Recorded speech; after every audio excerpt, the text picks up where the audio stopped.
Hi student, now see actually how to draw the diagram.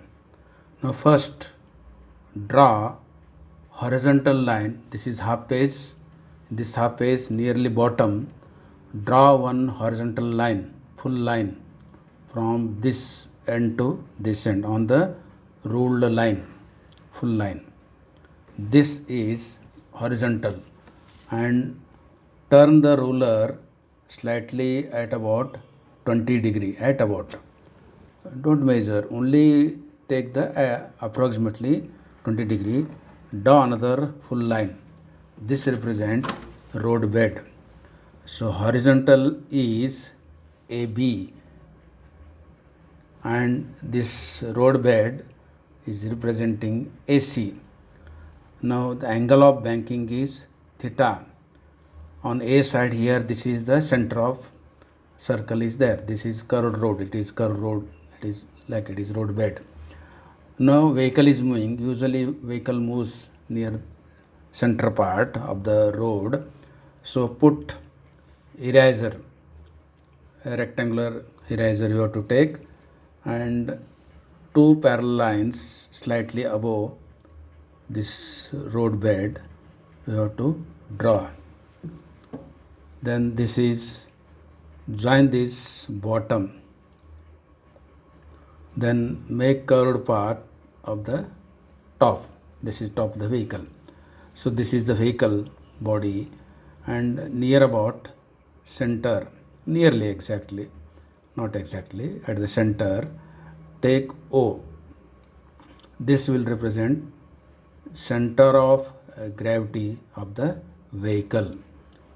Now normal reaction is produced by the road bed on the vehicle. This is acting perpendicular to road bed. So to draw usually perpendicular, on the ruler there is a big line.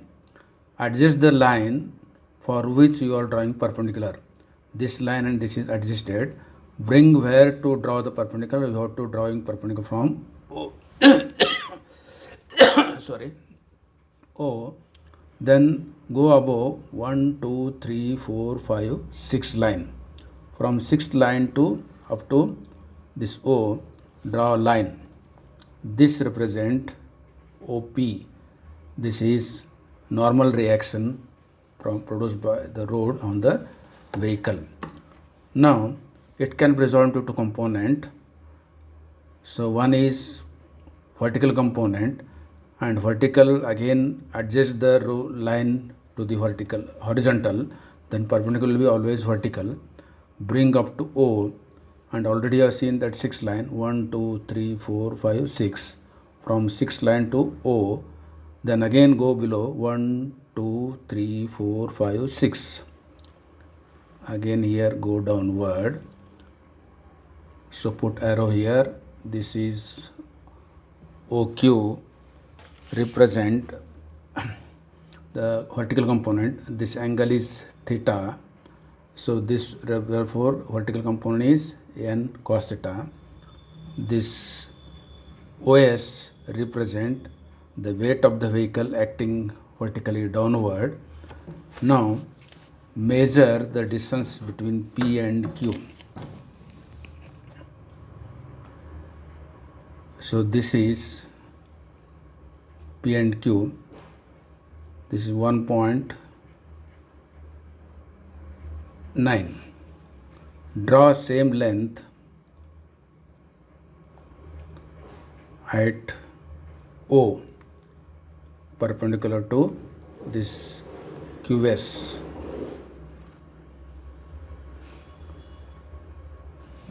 This is OR, representing n sin theta, the horizontal component.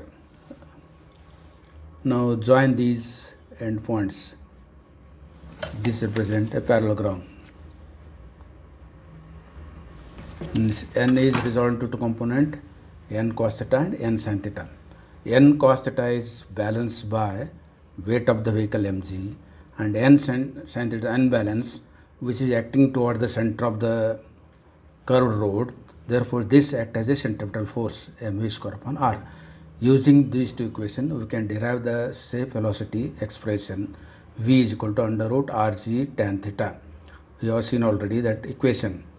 So then afterward you have to draw the wheels. So wheels should be such that this wheels should be inside this line. The line should be inside the wheel. So therefore I kept drawing the wheels at the end. So at the end you have to draw these wheels. So this is the diagram. So followed here, it is very simple. Here first time if you are drawing, it is taking late. If you repeat this 2 or 3 times, within 2 minutes you can draw this correct vectorially diagram. So this is smarter techniques for drawing diagram of vehicle moving on the curved road. So let us see the summary. Okay.